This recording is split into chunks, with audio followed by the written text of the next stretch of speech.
Students, welcome to কেমিক্স দাদা। আমরা কিন্তু এখন আমাদের চলছে some basic concepts of chemistry বা রসায়নের ভৌত ধারণা যে চ্যাপ্টারটা, সেই চ্যাপ্টারটার অলরেডি দুটো ভিডিও আমাদের চলে এসছে, বা পরে যারা দেখছো তারা প্লেলিস্টে দেখতে পাচ্ছ যে ওপরের দিকে দুটো ভিডিও আছে। তো সেই ভিডিওগুলোতে আমরা সিগনিফিকেন্ট ফিগার, তারপরে রাউন্ডিং অফ, তারপরে আস্তে আস্তে পরের দিকের জিনিসগুলো আমরা আস্তে আস্তে বলেছি, ঠিক আছে। তো আজকে আমরা যেটা শুরু করব সেটা হচ্ছে আমাদের অ্যাভোগাড্রোস হাইপোথিসিসটা আমরা বলে তারপরে আমরা atomic mass, molecular mass, molar আয়তন, এই কনসেপ্টগুলোতে চলে যাব যে এইগুলো কি করে বা কি হয় এগুলো দিয়ে, ঠিক আছে। চলো দেখে নিই।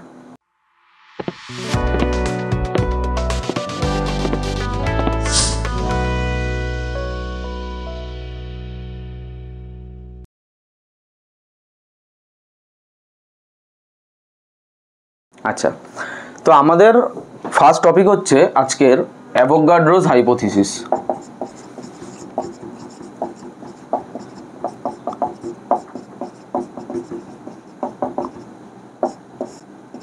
বা বাংলায় বললে অ্যাভোগাড্রোর প্রকল্প। এটার আগে একটু আমি বলে নিই যে তোমাদের দেখবে আমি যেটা তোমাদেরকে বললাম না, সেটা হচ্ছে ডাল্টনস অ্যাটমিক স্ট্রাকচার বা ডাল্টনের পরমাণুবাদ। এটা সবাই ছোটোবেলা থেকে পড়ে আসছো, সবাই এর সম্বন্ধে সব কিছু জানো। আর মজার ব্যাপার হলো এই প্রকল্পের সবই, এই ডাল্টনের যে অ্যাটমিক থিওরি, ওইগুলোর মোটামুটি সব কিছুই ভুল বেরিয়ে গেছে ধীরে ধীরে, ঠিক আছে। তো ওইটা পড়ার যৌক্তিকতা আর খুব একটা খুঁজে পাওয়া যায় না, তাও একটা নলেজ পারপাস, সায়েন্স কীভাবে এগিয়েছে সেটা জানার জন্য পড়া দরকার, আমিও মনে করি। কিন্তু ওটা তোমরা যেহেতু ছোটোবেলা থেকে সবাই পড়ে এসছো, যে কোনো বোর্ডের স্টুডেন্টই হোক না কেন, তো কাজেই ওটার দিকে আমি আর যাচ্ছি না। তো তোমরা একবার ওটা বই থেকে পড়ে নিও। তো আমি শুরু করবো অ্যাভোগাড্রোস হাইপোথিসিস বা অ্যাভোগাড্রোর প্রকল্প থেকে। তো অ্যাভোগাড্রো কি বলছে, অ্যাকচুয়ালি অ্যাভোগাড্রোর হাইপোথিসিস অ্যাভোগাড্রো বলেনি। অ্যাভোগাড্রোর আগের যে বলেছে সে হচ্ছে বার্জেলিয়াস, ঠিক আছে। বার্জেলিয়াস নিজের একটা হাইপোথিসিস দিয়েছিল, অ্যাভোগাড্রো সেই হাইপোথিসিসটাকে মডিফাই করেছে, ঠিক আছে। অ্যাভোগাড্রোর অনুযায়ী অ্যাভোগাড্রো কি বলছে যে সেম টেম্পারেচার আর সেম প্রেশার থাকলে, মনে রাখবে কনস্ট্যান্ট টেম্পারেচার বা কনস্ট্যান্ট প্রেশার বলতে পারো, সেম টেম্পারেচার বা সেম প্রেশার থাকলে আমার সেম ভলিউমের দুটো গ্যাসের মধ্যে সেম নাম্বার অফ মলিকিউল থাকে। বাংলায় যারা পড়ো তাদের ওই একটা শয়ের ব্যাপার আছে যে সমচাপ ও সম উষ্ণতায় সম আয়তন সকল গ্যাসের সমান সংখ্যক অনুবর্তমান, ঠিক আছে। তার মানে কি বললাম, ধরো আমার দুটো গ্যাস জার আছে, ধরো এই দুটো হচ্ছে আমার গ্যাস জার। একটাতে ধরো আমি অক্সিজেন নিয়েছি, একটাতে ধরো হাইড্রোজেন নিয়েছি, ঠিক আছে। তো একটাতে অক্সিজেন মলিকিউলগুলো আছে, ঠিক আছে, আর একটাতে ধরো হাইড্রোজেন মলিকিউলগুলো আছে। তো আমি কি বলছি, অ্যাভোগাড্রো কি বলছে, অ্যাভোগাড্রো বলছে আমার সমচাপ বা সেম প্রেশারটাকে সেম থাকতে হবে, টেম্পারেচারটাকে সেম থাকতে হবে, প্রেশারটাকে সেম থাকতে হবে, টেম্পারেচারটাকে সেম থাকতে হবে, ঠিক আছে। তারপরে আর কি থাকতে হবে, ভলিউম, প্রেশার, টেম্পারেচার, ভলিউম, মানে আমার পি টি ভি, তাই তো। প্রেশার, ভলিউম, টেম্পারেচার, এই তিনটে যদি সমান থাকে তাহলে যে কোনো দুটো গ্যাসের মধ্যে সমান নাম্বার অফ অণু থাকবে। মানে ধরো এই অক্সিজেন গ্যাসে আমি ধরলাম যে N number of oxygen molecules আছে, N number of molecules, atom নয় কিন্তু, ঠিক আছে, মলিকিউলস থাকবে। আর হাইড্রোজেন গ্যাসেও যদি এই প্রেশার, এই টেম্পারেচার, এই ভলিউমেই রাখা হয়, একই ভ্যালু রাখা হয় এই তিনটের, এখানেও এন নাম্বার অফ মলিকিউলস থাকবে। এটা হচ্ছে অ্যাভোগাড্রোর হাইপোথিসিস, ঠিক আছে। তার মানে সেম প্রেশার, সেম টেম্পারেচারের মধ্যে সেম আয়তন সমস্ত গ্যাসে আমার সেম নাম্বার অফ মলিকিউলস আমরা পাবো। দেখে নাও। এইবারে দেখো আমরা গে-লুসাকের লটা তৈরি করব অ্যাভোগাড্রোর হাইপোথিসিস থেকে, ঠিক আছে। গে-লুসাকের লটা কি বলেছিল আমি একটু রিক্যাপ করিয়ে দিই, আগের ভিডিওটায় আছে। তো গে-লুসাকের লটা বলেছিল যে যখন কোনো একটা রিয়াকশান হবে তখন রিয়াকশানের, ধরো একটা রিয়াকশান হচ্ছে এ প্লাস বি, এইটা আমার সি তৈরি করছে, ঠিক আছে। গে-লুসাক বলেছিল যে এই রিয়াকশানের যে এ, বি আর সি এর যে ভলিউম থাকবে তারা সিম্পল রেশিওতে থাকবে, ভলিউমগুলো সিম্পল রেশিওতে থাকবে, ঠিক আছে। এইটা আমাকে প্রুফ করতে হবে। এইবারে আমি ধরে নিচ্ছি, ধরো এতে ধরো এ মলিকিউল আছে, বা এরকমভাবে না লিখে নাম্বার অফ মলিকিউলস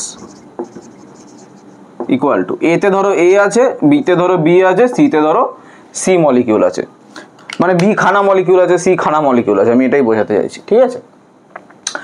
তো এইবারে আমরা যদি অ্যাভোগাড্রোর লটা অ্যাপ্লাই করি, অ্যাভোগাড্রো কি বলছে যে প্রত্যেকটা গ্যাসেই সেম টেম্পারেচার, সেম প্রেসারে, সেম ভলিউমের মধ্যে আমার সেম নাম্বার অফ মলিকিউল থাকবে। তাহলে ধরো এদের প্রত্যেকের 1 ভলিউম ধরে নিলাম, তাহলে এর 1 ভলিউমের মধ্যে আমার নাম্বার অফ মলিকিউলস কটা, ধরে নাও n, ঠিক আছে। তাহলে বি এরও 1 ভলিউমের মধ্যে আমার নাম্বার অফ মলিকিউলস কটা হবে, n। সি এরও 1 ভলিউমের মধ্যে আমার নাম্বার অফ মলিকিউলস কটা হবে, n। এটাই তো আমাকে অ্যাভোগাড্রো বলছে, কখন, যখন প্রেসার আর টেম্পারেচার এইগুলো কনস্ট্যান্ট রাখছি, কারণ একটা রিয়াকশন হচ্ছে, এখানে প্রেসার টেম্পারেচার সেম থাকছে, যা ছিল তাই থাকছে, কোনো প্রবলেম নেই, ঠিক আছে। এইবারে যদি আমরা এটাকে ঘুরিয়ে লিখি, ঘুরিয়ে কিভাবে লিখবো, ধরো এর এ এলিমেন্টের n নাম্বার অফ মলিকিউলস, এটার ভলিউম কত, 1, তাই তো। দেয়ারফর এর আমার কত, এ নাম্বার অফ মলিকিউলসের ভলিউম বার করতে হবে, তাহলে এ নাম্বার অফ মলিকিউলসের ভলিউম কত হবে, এনটা নিচে এটা উপরে, তাই তো, এ বাই এন। সেম ভাবে বি এর বি নাম্বার অফ মলিকিউলসের ভলিউম কত হবে, B by N. Same C এর সি নাম্বার অফ মলিকিউলসের ভলিউম কত হবে, সি বাই এন। হলো। এইবারে দেখো এখানে নাম্বার অফ মলিকিউলস গুলো ছিল, এবার এই নাম্বার অফ মলিকিউলস এর ভলিউম গুলো আমরা পেয়ে গেছি, A by N, B by N, C by N. তাহলে এবার ভলিউম গুলো রেশিও করো, A by N is to B by N is to C by N. Therefore না, এন এন কেটে গেল, তাহলে A is to B is to C. তাহলে এটা আমার একটা simple ratio, simple integer ratio, তাই না, সিম্পল ইন্টিজার রেশিও। তাহলে এটাই আমার কি প্রুফ করলো, এটা আমার কি রেশিও, কিসের, এটা ভলিউমের রেশিও, ভলিউম রেশিও, তাই না। তাহলে এটা আমার কি প্রুফ করলো, যে গে-লুসাকের লটা স্যাটিসফাই করলো। গে-লুসাক কি বলেছিল, যে একটা রিয়াকশনের রিয়াক্ট্যান্ট প্রোডাক্ট যে কটাই থাক না কেন, তাদের যে ভলিউমটা থাকবে তারা একটা সিম্পল ইন্টিজার রেশিওতে থাকবে। গে-লুসাক প্রুফ হয়ে গেল, দেখে নাও। এইবারে দেখো, এইবারে আমরা দেখবো যেটা, সেটা হচ্ছে অ্যাটমিক মাস বা অ্যাটমিক ওয়েট, বাংলায় বললে পারমাণবিক ভর বা পারমাণবিক গুরুত্ব, ঠিক আছে। তো এই অ্যাটমিক মাসের যে ডেফিনেশনটা আছে, এই ডেফিনেশনগুলো এলো কোথা থেকে, এই ডেফিনেশনগুলো এলো, ধরো আমরা এই যে অ্যাটমিক মাসটা, এটা কিন্তু কারোর অ্যাটমিক মাস এরকম ডাইরেক্ট বসিয়ে দিয়ে ক্যালকুলেট করতে পারবো না। কেন, কারণ সেই ক্যালকুলেট করার জন্য আমাদের একটা স্কেলের দরকার। যেমন ধরো টেম্পারেচারের কথা ভেবে দেখো, এই যে আমরা যে জ্বর হলে থার্মোমিটার দিয়ে টেম্পারেচার মাপি, তো সেইখানে একটা স্কেল আছে, বা সেন্টিগ্রেড একটা স্কেল আছে, সেখানে 0 থেকে 100 এরকম একটা রেঞ্জ আছে, তাই না, 0 to 100। তো এই যে 0 ডিগ্রি সেন্টিগ্রেড, তাহলে একটা যে যখন ধরো স্কেলটা আবিষ্কার হয়েছে, ডিসকভার হয়েছিল, তো একটা ডেফিনিট একটা টেম্পারেচার ছিল, যেটাকে আমরা 0 ধরেই স্কেলটা তৈরি করা হয়েছিল, তাই না। আজকে ধরো এই মুহূর্তে দাঁড়িয়ে তোমার রুম টেম্পারেচার যেটা আছে, সেটা ধরো মোটামুটি 25 বা 26 ডিগ্রি সেন্টিগ্রেড, ঠিক আছে। তো এই 25 বা 26 ডিগ্রি সেন্টিগ্রেড তখনই আমরা বলতে পারছি যখন এর থেকে কম কম কম হতে হতে এমন একটা টেম্পারেচার আছে যেটাকে আমরা 0 ডিগ্রি বলি, তাই না। এইবার ধরো তুমি একটা স্কেল আবিষ্কার করলে, যে স্কেলটাতে তুমি এখন যে তোমার রুম টেম্পারেচার আছে সেটাকে তুমি 0 দিলে, তার নিচে নামলে মাইনাস, তার নিচে নামলে প্লাস, হয়ে গেল তোমার একটা স্কেল। তাহলে সেই অনুযায়ী তখন টেম্পারেচারটা হবে, তখন তুমি 0 ডিগ্রি সেই তোমার স্কেলের নামটা বলবে, তাই না। তাহলে এই যে স্কেলিংটা খুব ইম্পর্টেন্ট। তো একটা স্কেল না থাকলে কিন্তু আমরা কোনো কিছুই পৃথিবীতে পরিমাপ করতে পারবো না। তো আমাদের কোনো কিছুই মেজার করার জন্য বা পরিমাপ করার জন্য একটা স্কেলের দরকার। সেরকম অ্যাটমিক মাস বা অ্যাটমিক ওয়েট মেজার করার জন্য কিন্তু আমাদের একটা স্কেলের দরকার।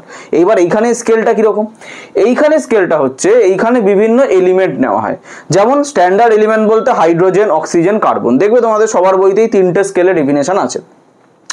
Hydrogen, oxygen, carbon. ঠিক আছে, এইদের স্কেলগুলোর গুরুত্ব কোথায়? এই স্কেলগুলোর গুরুত্ব হচ্ছে যেসব এলিমেন্ট আমাদের আর্থে ইজিলি অ্যাভেলেবেল সেই এলিমেন্টগুলো দিয়েই স্কেল বানানো হয়, যাতে করে পরবর্তীকালে আবার যখন ওটাকে পরিমাপ করতে হবে, কাউকে পরিমাপ করতে হবে, তখন সেটা যাতে ভ্যালুটা বসিয়ে ক্যালকুলেট করে বার করে নেওয়া যায়। ঠিক আছে, এবার ধরো আমি যদি তোমাদেরকে বলি C12 স্কেল অনুযায়ী আমার অ্যাটমিক মাসের ডেফিনেশন কি হবে? C12 মানে কার্বনের আমরা জানি তিনটে আইসোটোপ আছে, একটা হচ্ছে C612, একটা হচ্ছে C613, একটা হচ্ছে C614, তাই তো? তো এই তিনটের মধ্যে এইটা হচ্ছে এইটার পার্সেন্টেজ সবচেয়ে বেশি থাকে, এইটার পার্সেন্টেজ সবচেয়ে বেশি থাকে পৃথিবীতে, ওই জন্য এইটাকে C12 স্কেল হিসেবে আমরা C12টাকেই আমরা স্কেলিং করি। C13 বা C14 এগুলোকে আমরা স্কেলিং করি না। ঠিক আছে, তো C12 স্কেলে যদি আমাকে কোনো কিছু পরিমাপ করতে হয়, তার মানে কি C12 কার্বন 12 এর মাস কত হবে? কার্বন 12 এর মাস 12.006 এরকম একটা হয়। ইউনিটটা আমি পরে বলবো, ইউনিট এখনই বলছি না। তো এটা ধরো মাস হয়। এইটা আমরা কোথা থেকে পেলাম? এটা যখন বসাচ্ছি এটা তো নিশ্চয়ই কোথা থেকে পেয়েছি, এটা ধরো হাইড্রোজেন স্কেল থেকে বার করেছি বা কোনো একটা জায়গা থেকে পেয়েছি। তো এইটা পেয়ে আমি এইটা দিয়ে আমি একটা স্কেল বানাবো, যেটা দিয়ে আমি নতুন কোনো এলিমেন্টের অ্যাটমিক ওয়েট মাপতে পারবো। কিভাবে বানাবো? এইবারে কি করে দেবো, এই যে C12 স্কেলটা আছে, এই স্কেলটার ওয়েটটা এইটা, তাহলে এইটাকে যদি 1 করতে হয় আমাকে কি করতে হবে? এটাকে 1/12 দিয়ে মাল্টিপ্লাই করতে হবে, তাই না? 1/12 into mass of C12, mass of 1 C12 atom, তাই না? এই যে এটাকে আমি যদি 1/2 এটাকে 12 দিয়ে যদি ডিভাইড করি তাহলে 1 চলে আসবে, এই 0.006 বাদ দাও, 1 চলে আসবে। তাহলে আমাকে ইউনিটে নিয়ে যেতে হবে। তাহলে এই যে ফ্যাক্টরটা, এইটা আমার কি বোঝাচ্ছে? এইটা আমার বোঝাচ্ছে 1 অ্যাটমিক ইউনিট বা অ্যাটমিক মাস ইউনিট। ঠিক আছে, আমি এক্ষুনি বলে দিলাম, আবার পরে ডিটেলসে বলছি। তো এই একটা কার্বন 12 অ্যাটমের যে মাস আছে তাকে যদি আমরা 12 দিয়ে ডিভাইড করি তাহলে আমি একটা ইউনিট পাচ্ছি। ইউনিট মানে কিছু একটা একক পাচ্ছি, সেইটার রেসপেক্টে এবার আমি বাকিটা করতে পারবো। এবারে কি করব? ধরো এবার তোমার কাছে নতুন একটা এলিমেন্ট এলো, ধরো X এলিমেন্টটার নাম। ঠিক আছে, তো এলিমেন্টটার অ্যাটমিক মাস তুমি জানো না, তুমি কি করবে? তুমি দাড়িপাল্লা তো নেবে না, অন্য কিছুতে মাপা হয়, তাও আমি দাড়িপাল্লার কনসেপ্ট দিয়ে বোঝাচ্ছি। এই যে 1/12 ইন্টু C12 অ্যাটম, এই জিনিসটাকে এখানে বসিয়ে দেবো। 1/12 ইন্টু C12 এটাকে এখানে বসিয়ে দেবো, আর যে নতুন এক্সটাকে সেটাকে এখানে বসিয়ে দেবো। তাহলে এইটার তুলনায় যত টাইমস ভারী হবে সেইটাই হবে আমার এক্স অ্যাটমটার অ্যাটমিক মাস। বোঝা গেল? এই এক্স এর ওয়েটটা বা এক্স এর মাসটা এই C12 অ্যাটমের 1/12 টাইমসের যত টাইমস হেভিয়ার হবে বা যত গুণ ভারী হবে, সেই মাল্টিপেলের যে নাম্বারটা সেটাই হবে আমার এক্স এর অ্যাটমিক মাস। ক্লিয়ার? যেমন ধরো আমি তোমাকে একটা এক্সাম্পল দিচ্ছি। ধরো আজকে এই 1/12 ইন্টু C12 অ্যাটমের যেটা আছে সেইটার রেসপেক্টে অক্সিজেন অ্যাটমটা বেরিয়েছে 16 টাইমস হেভিয়ার। অক্সিজেন অ্যাটমটা বেরিয়েছে ধরো 16 টাইমস হেভিয়ার, তাই আমরা অক্সিজেন অ্যাটমের অ্যাটমিক মাস 16 নিই। বোঝা গেল? তো যত টাইমস বেশি হেভিয়ার হবে যে নতুন এলিমেন্টটা, যার অ্যাটমিক মাস আমরা ক্যালকুলেট করছি, কার থেকে? যেটা আমার স্কেল আছে, এখানে স্কেলকে C12 অ্যাটমের 1/12 এটা হচ্ছে আমার স্কেল। তাহলে এই স্কেল থেকে নতুন যে অ্যাটমটা যতটা বেশি হেভিয়ার বা যতটা বেশি ভারী, সেটাই হচ্ছে তার অ্যাটমিক মাস বা অ্যাটমিক ওয়েট। ক্লিয়ার? এবারে এটা আমি কার্বন স্কেলে বললাম, এটা দেখবে হাইড্রোজেন স্কেলে আছে। তাহলে হাইড্রোজেন স্কেল অনুযায়ী কি হবে? কিছুই না, খালি এই ইউনিটটা চেঞ্জ হয়ে যাবে। একটা হাইড্রোজেনের মাস হচ্ছে 1.008 সামথিং। ঠিক আছে, তো এইটা 1 নিয়ারলি 1, তাহলে একটা হাইড্রোজেন অ্যাটম নিয়ে নিলেই হয়ে যাবে, তাকে আর 1/12 বা 1/1 কিছু করার দরকার নেই। এবার যদি অক্সিজেন স্কেলে আমরা করতে যাই তাহলে O16, তাহলে O16 এর অ্যাটমকে 1/16 দিয়ে মাল্টিপ্লাই করলে এটা হয়ে গেল তখন আমার ইউনিট। এবার এইটার রেসপেক্টে আমি যখন তুলনা করব, এইটার রেসপেক্টে যখন ভারী দেখব, যত টাইমস বেশি হেভিয়ার হবে সেইটা হবে তার অ্যাটমিক মাস। বোঝা গেল? দেখে নাও। এবার দেখো, এইবারে আমরা যেটা বলছি সেটা হচ্ছে এই ইউনিট। এই যে ইউনিটের কথা বলছিলাম, অ্যাটমিক মাসের ইউনিট কি? অ্যাটমিক মাসের ইউনিট হয় অ্যাটমিক মাস ইউনিট, AMU, এটাকে বলে অ্যাটমিক মাস ইউনিট। ঠিক আছে, এই 1 AMU ইকুয়াল টু হচ্ছে 1.66 ইন্টু 10⁻⁻24 গ্রাম। এটাকে যদি আমরা গ্রামে কনভার্ট করি 1.66 ইন্টু 10⁻⁻24 গ্রাম।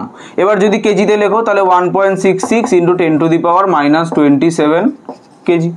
ঠিক আছে, এটা হচ্ছে অ্যাটমিক মাসের ইউনিট। আচ্ছা, এইবারে এটা খুব ইম্পর্টেন্ট জিনিস, সেটা হচ্ছে আমরা ধরো তোমার কাছে একটা জিনিস এলো, প্রবলেম এলো, কিরকম, ক্লোরিন, দুটো ক্লোরিন আছে, দুটো ক্লোরিন নেই, দুটো টাইপের ক্লোরিন আছে আমাদের পৃথিবীতে। কি কি? ক্লোরিনের অ্যাটমিক নাম্বার 17 আমরা জানি, তো একটা ক্লোরিনের অ্যাটমিক মাস হয় 35 আর একটা ক্লোরিনের অ্যাটমিক মাস হয় 37। ঠিক আছে, এইবারে তার মানে কি এই দুটোকে আমরা কি বলবো? আইসোটোপ, তাই না? এই দুটোকে আমরা বলবো আইসোটোপ।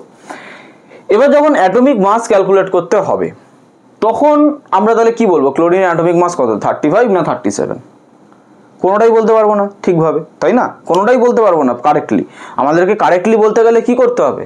কারেক্টলি বলতে গেলে এদের দুজনের অ্যাভারেজ অ্যাটমিক মাস বের করতে হবে।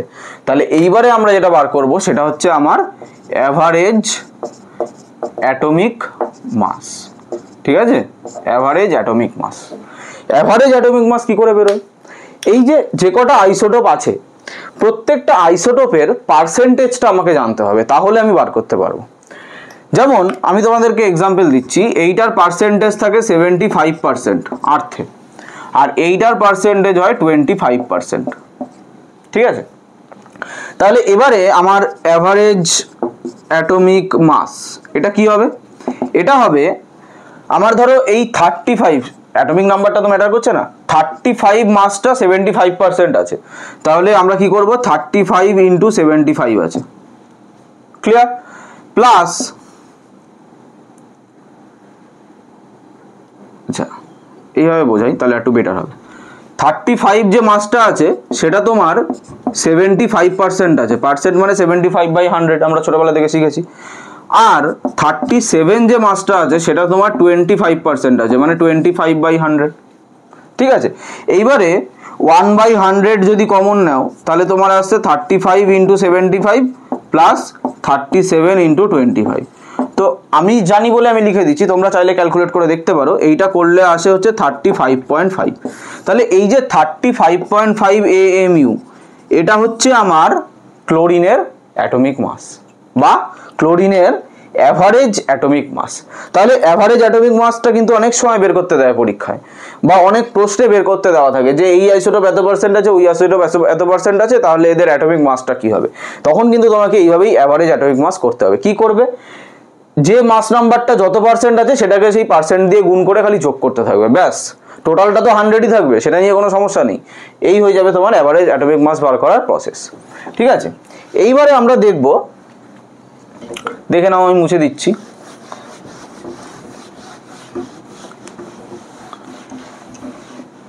এবারে খুব গুরুত্বপূর্ণ একটা জিনিস, সেটা হচ্ছে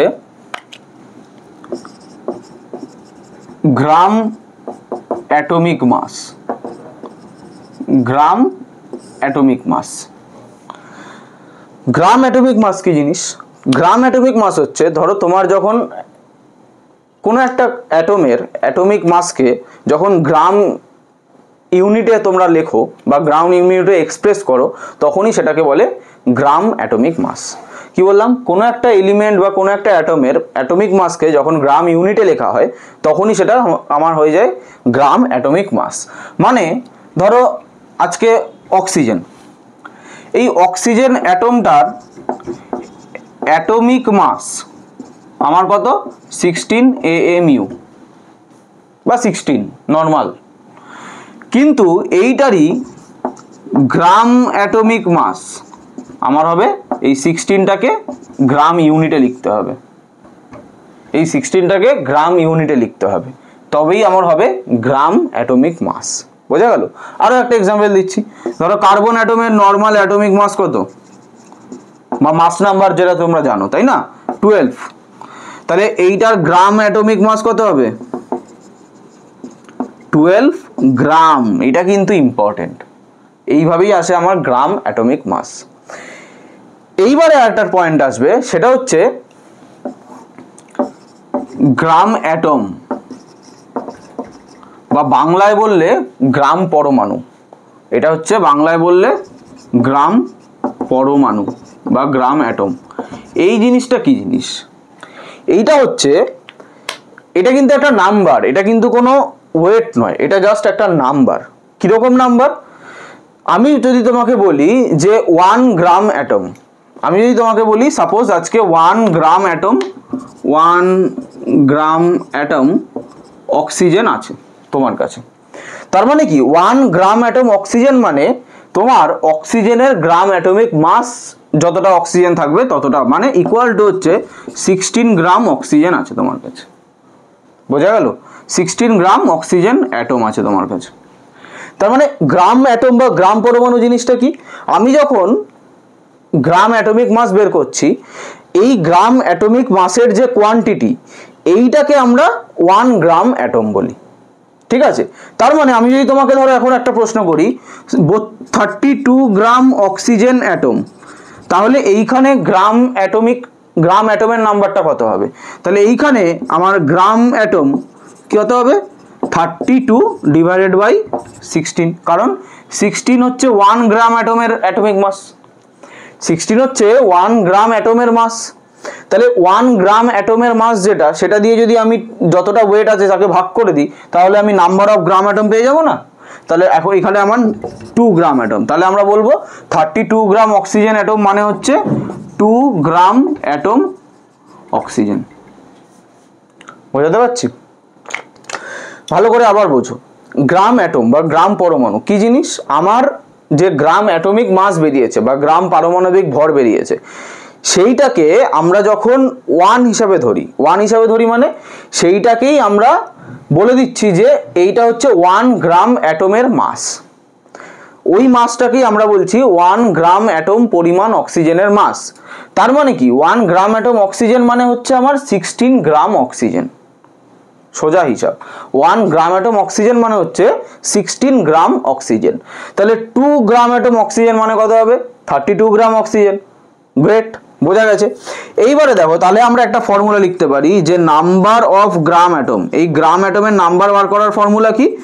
আমার যে গিভেন ওয়েট, আমাকে যে ওয়েটটা দিয়ে দিয়েছে, গিভেন ওয়েট বা গিভেন মাস তোমরা যা খুশি বলতে পারো, এটাকে গ্রামে থাকতে হবে অবশ্যই, ডিভাইডেড বাই হচ্ছে আমার গ্রাম অ্যাটমিক মাস।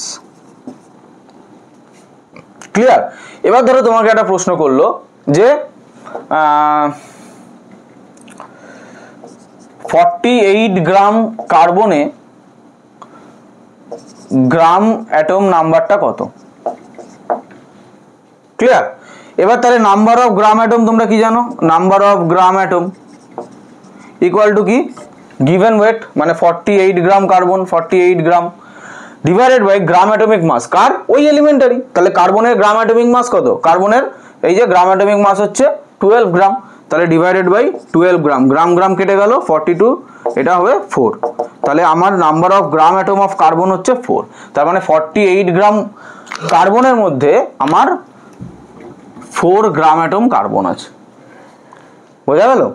আশা করি বোঝা গেছে। দেখো এইবার দেখো মলিকুলার মাস বা মলিকুলার ওয়েট বা বাংলায় বললে আণবিক ভর বা গুরুত্ব। ঠিক আছে? এইটার ডেফিনেশন কি?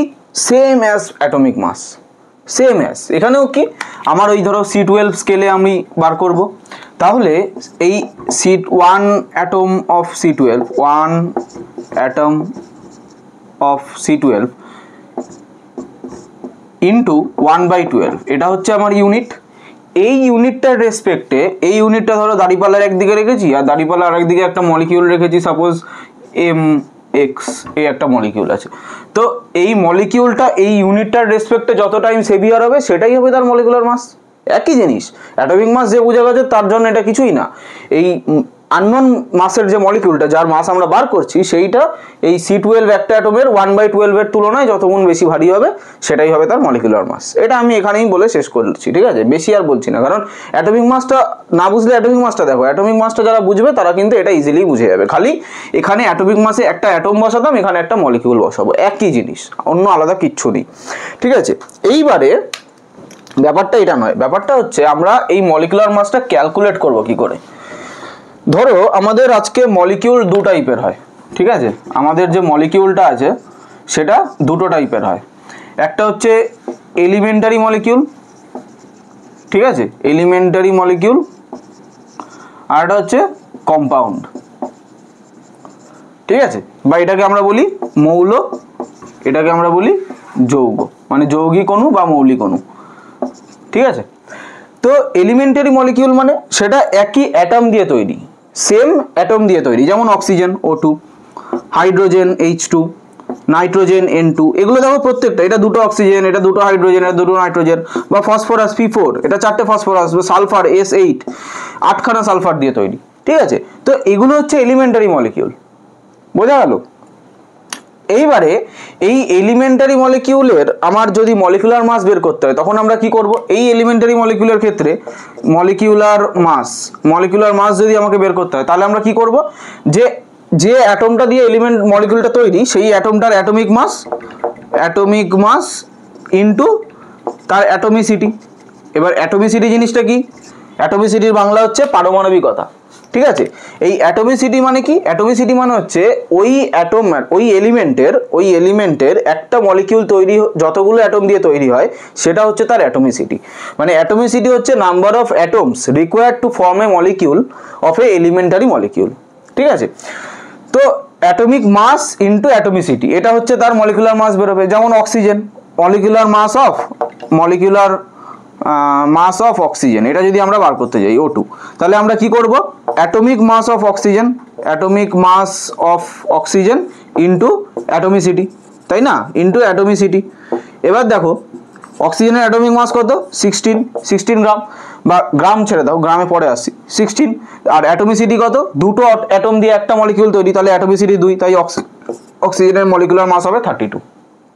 বোঝা গেল? সেম আমার নাইট্রোজেনের, ফসফরাস, যে কারোর ক্ষেত্রে তোমরা বার করতে পারো, কোনো প্রবলেম নেই।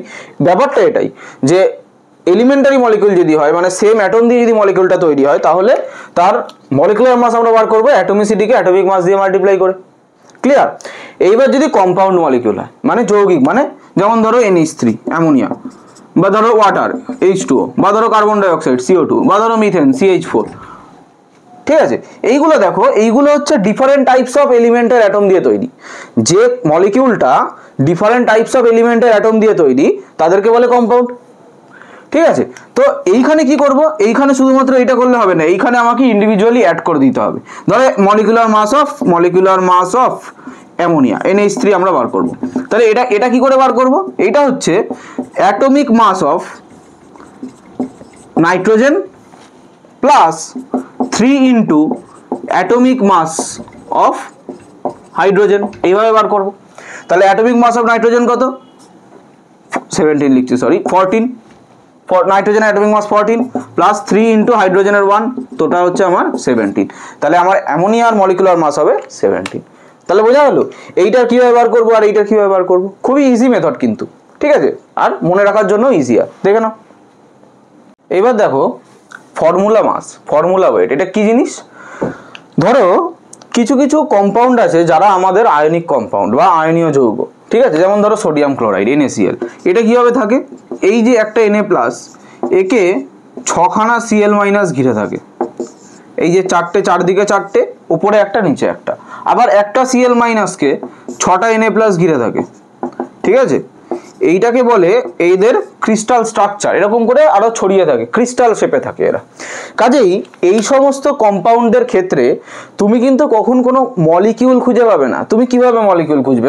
এই সোডিয়ামের সাথে এই ক্লোরিনকে নেবে, এই সোডিয়ামের সাথে এই ক্লোরিনকে, কোনো মলিকিউল খুঁজে পাবে না। এইখানে কি করতে হবে তাহলে? এইখানে আমাদেরকে ফর্মুলা খুঁজে বের করতে হবে।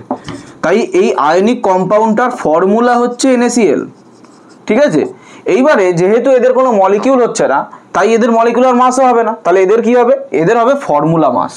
ফর্মুলা মাস মানে এই যে ফর্মুলাটা বার করেছি, এই ফর্মুলাটার যে মাস হয়ে যাবে আমার এদের অ্যাটমিক মাস অ্যাড করে, তাহলে এটা ফর্মুলা মাস কি করে বার করব? ফর্মুলা মাস অফ NaCl, এটা কি করে বার করব? যে equal to atomic mass of Na plus atomic mass of Cl, তাই না? তাহলে N এর অ্যাটমিক মাস কত? 23, আর ক্লোরিনের অ্যাটমিক মাস কত? 35.5, ওই যে অ্যাভারেজ করে একটু আগে আমরা বার করলাম।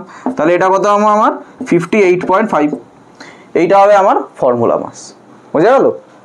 আচ্ছা, তো যে কোনো আয়নিক কম্পাউন্ডের ক্ষেত্রেই কিন্তু এটা প্রযোজ্য। এইবারে একটা পয়েন্ট যেটা আমরা অ্যাটমিক মাসের ক্ষেত্রেও পড়েছিলাম, আমরা কি পড়েছিলাম ওখানে? গ্রাম অ্যাটমিক মাস। তাহলে এইখানে আমরা পড়ব গ্রাম মলিকিউলার মাস। গ্রাম মলিকিউলার মাস। ওখানে কি ছিল? অ্যাটমিক মাসকে যদি আমরা গ্রামে কনভার্ট করে লিখি তাহলেই ওটা গ্রাম অ্যাটমিক মাস হয়ে যায়, সেম অ্যাজ মলিকিউলার মাস। মলিকিউলার মাসকে যদি আমরা গ্রামে কনভার্ট করে লিখি তাহলেই ওটা আমার গ্রাম মলিকিউলার মাস হয়ে যায়। মানে ধরো এই যে অক্সিজেনের একটু আগে বার করলাম, মলিকিউলার মাস হচ্ছে 32, তাহলে অক্সিজেনের গ্রাম মলিকিউলার মাস কত হবে? গ্রাম মলিকিউলার মাস হবে 32 গ্রাম। বোঝা গেল? আবার ধরো নাইট্রোজেন N2 মানে আমার 2 × 14 মানে 28 হচ্ছে আমার মলিকিউলার মাস। তাহলে এখানে গ্রাম মলিকিউলার মাস কত হবে নাইট্রোজেনের? গ্রাম মলিকিউলার মাস কত হবে? 28 গ্রাম। বোঝা গেল? এইবারে ওইখানে যেমন এই টপিকটা এসেছিল, এরপরে যে গ্রাম অ্যাটম এসেছিল, এখানে আসবে কি? গ্রাম মলিকিউল। এখানে আসবে গ্রাম মলিকিউল। এইটার আর একটা নাম আছে যেটাকে বলে গ্রাম মোল। এইটা খুব কাজে লাগবে। গ্রাম মলিকিউলের আরেকটা নামই হচ্ছে গ্রাম মোল। তো গ্রাম মলিকিউল কি জিনিস? ওই যে সেম অ্যাজ গ্রাম অ্যাটম, যে 1 গ্রাম অ্যাটম মানে হচ্ছে ওই অ্যাটমটার গ্রাম অ্যাটমিক মাস। তার মানে এখানেও 1 gram molecule, 1 gram molecule or 1 gram mole, 1 gram mole equal to হচ্ছে molecular, not molecular mass, gram molecular mass equal to হচ্ছে গ্রাম মলিকিউলার মাস। যেমন গ্রাম অক্সিজেনের আমি যদি বলি তাহলে 1 গ্রাম মোল অক্সিজেন, তার মানে কি? তার মানে হচ্ছে অক্সিজেনের গ্রাম মলিকিউলার মাস কত? 32, তার মানে হচ্ছে 32 গ্রাম অক্সিজেন। বোঝা গেল? আবার যদি বলি 1 গ্রাম মোল নাইট্রোজেন, তার মানে হচ্ছে 28 গ্রাম নাইট্রোজেন। দেখো 28 গ্রাম নাইট্রোজেন। তার মানে 1 গ্রাম মলিকিউল মানে হচ্ছে gram molecular mass of that element বা দ্যাট মলিকিউল। তাহলে ওই যে আমরা ফর্মুলাটা কি আসবে? নাম্বার অফ গ্রাম মোল অথবা নাম্বার অফ গ্রাম মলিকিউল, একই জিনিস, তাই না? ইকুয়াল টু কি হবে? গিভেন মাস বা গিভেন ওয়েট, যেটা গ্রামে থাকতে হবে, ডিভাইডেড বাই কি? গ্রাম মলিকিউলার মাস, তাই না? গ্রাম মলিকিউলার মাস যেটা আমরা বললাম, এটাও গ্রামে থাকতে হবে, গ্রাম মলিকিউলার মাস তো গ্রামে থাকবেই। তাহলে এবার ধরো তোমাকে বললাম যে 64 গ্রাম অক্সিজেন আছে, তাহলে এটার মধ্যে নাম্বার অফ গ্রাম মোলটা বার করতে হবে। নাম্বার অফ কি বার করতে হবে তোমাকে? Number of gram mole of oxygen, এটা তোমাকে বার করতে হবে। তাহলে এটা কি করে বার করব? তাহলে number of gram mole equal to কি হচ্ছে আমার? গিভেন মাস মানে 64 গ্রাম, তাই না? আর অক্সিজেনের divided by gram molecular mass, অক্সিজেনের গ্রাম মলিকুলার মাস কত? 32 গ্রাম। 32 গ্রাম, তাহলে 32 দিয়ে ডিভাইড করে দাও, তাহলে এটা তোমার এলো 2। তার মানে আমার নাম্বার অফ গ্রাম মলিকিউল হবে 2। ঠিক আছে? নাম্বার অফ গ্রাম মলিকিউল হবে 2। কততে? 64 গ্রাম অক্সিজেন। তার মানে 64 গ্রাম অক্সিজেন মানে হচ্ছে 2 গ্রাম মলিকিউল অফ অক্সিজেন বা 2 গ্রাম মোল অফ অক্সিজেন। বোঝা গেল? আশা করি কনসেপ্টটা বোঝা গেছে। দেখে নাও। এইবারের আমাদের লাস্ট টপিক আজকের ভিডিওর, সেটা হচ্ছে গ্রাম মলিকিউলার ভলিউম বা মোলার ভলিউম। ঠিক আছে? তো এই জিনিসটা কি? এই জিনিসটা বলছে অ্যাট এসটিপি। আচ্ছা, আগে এসটিপিটা কি সেটা বলে নি। ঠিক আছে? এসটিপি মানে হচ্ছে standard temperature and pressure. Standard temperature and pressure. এই স্ট্যান্ডার্ড টেম্পারেচারের ভ্যালু কত? 0 ডিগ্রি সেন্টিগ্রেড। আর স্ট্যান্ডার্ড প্রেশারের ভ্যালু কত? 76 সেন্টিমিটার মার্কারি পারস্তম্ভের চাপ বা 7760 মিলিমিটার এইচজি বলতে পারো, বা 1 অ্যাটমসফিয়ারিক প্রেশার বলতে পারো। একই, সবকটাই এক।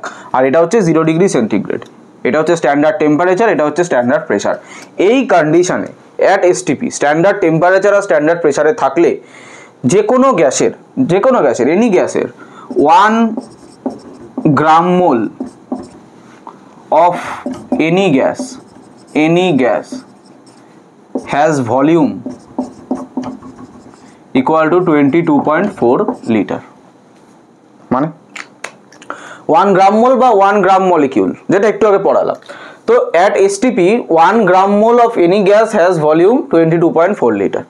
মানে যে কোনো গ্যাসের 1 গ্রাম মোলের ভলিউমই হবে 22.4 লিটার। ঠিক আছে, যে কোনো গ্যাসের 1 গ্রাম মোলের ভলিউম হবে কত আমার 22.4 লিটার at STP। এটা কিন্তু খুব important.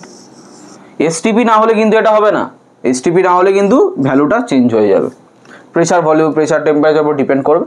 Pressure volume temperature depend করে, তোমরা জানো ছোটবেলা থেকে গ্যাস ল পড়ে এসছো, বয়েলস চার্লস ইত্যাদি। যাই হোক, তো 1 gram mole of any gas has volume 22.4 litre. এইবারে ধরো দুটো তিনটে এক্সাম্পল বলছি। আজকে ধরো 56 গ্রাম নাইট্রোজেন আছে, তোমাকে জিজ্ঞেস করলাম যে এটার ভলিউম কত হবে। 56 গ্রাম নাইট্রোজেনের ভলিউম কত হবে, কিভাবে বলবে? তো তুমি জানো STP, হ্যাঁ at STP, একদম STP-তেই হবে সব কিছু, সেটা নিয়ে কোনো সমস্যা নেই। at STP 56 গ্রাম নাইট্রোজেন গ্যাসের ভলিউম কত হবে? তুমি কি জানো? তুমি জানো at STP 1 gram mole of nitrogen গ্যাসের ভলিউম 22.4 লিটার, এটা তুমি জানো। তাহলে তুমি কি করবে? তুমি করবে 56 গ্রামের মধ্যে আগে কত গ্রাম মোল নাইট্রোজেন আছে সেটা আগে বার করো। তো নাম্বার অফ গ্রাম মোল, এই গ্রাম মোল বার করার ফর্মুলাটা কি? Given weight by gram molecular mass. তাহলে গিভেন ওয়েট কত? 56 গ্রাম। আর নাইট্রোজেন গ্যাসের গ্রাম মলিকুলার মাস কত? নাইট্রোজেন গ্যাসের মলিকুলার মাস কত? N2 মানে হচ্ছে 14 × 2 মানে হচ্ছে 28 গ্রাম। গ্রামে কনভার্ট করেছি তাই গ্রাম মলিকুলার মাস, গ্রামে কনভার্টটা গ্রামে এক্সপ্রেস করেছি। তাহলে নাইট্রোজেন গ্যাসের গ্রাম মলিকুলার মাস কত হবে? 28 গ্রাম। তাহলে এটা হচ্ছে 2 গ্রাম মোল।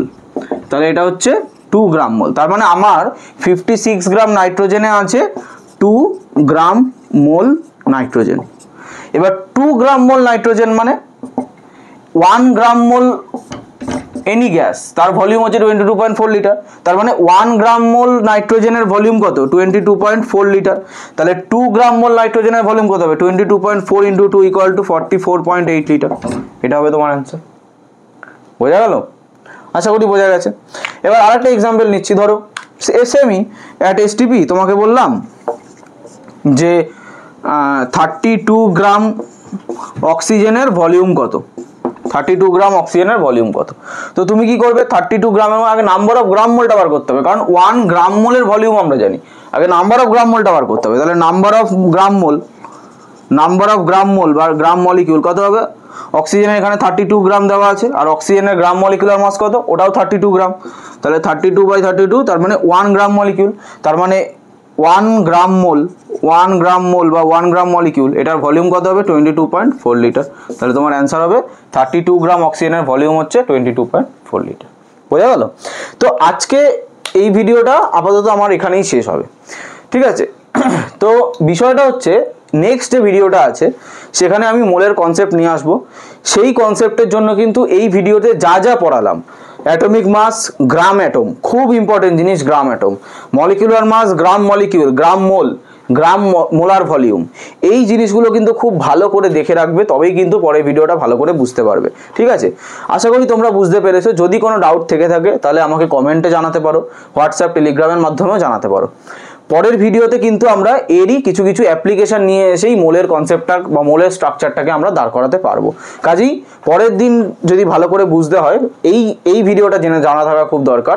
বা যারা পরের ভিডিওটা দেখবে ভাবছো মোল দেখে, তো তারা আগে এই ভিডিওটা দেখে নিও, আমি এটাই বলবো। আর ভালো লাগলে ভিডিওটা বন্ধুদের সাথে অবশ্যই শেয়ার করতে পারো, আর আমাদের কমেন্টে জানিও যে আমরা আরও কীভাবে ভালো করে পড়াতে পারি। তোমরাও পড়তে থাকো, আমরা পড়াতে থাকি। আজকের মতো টাটা।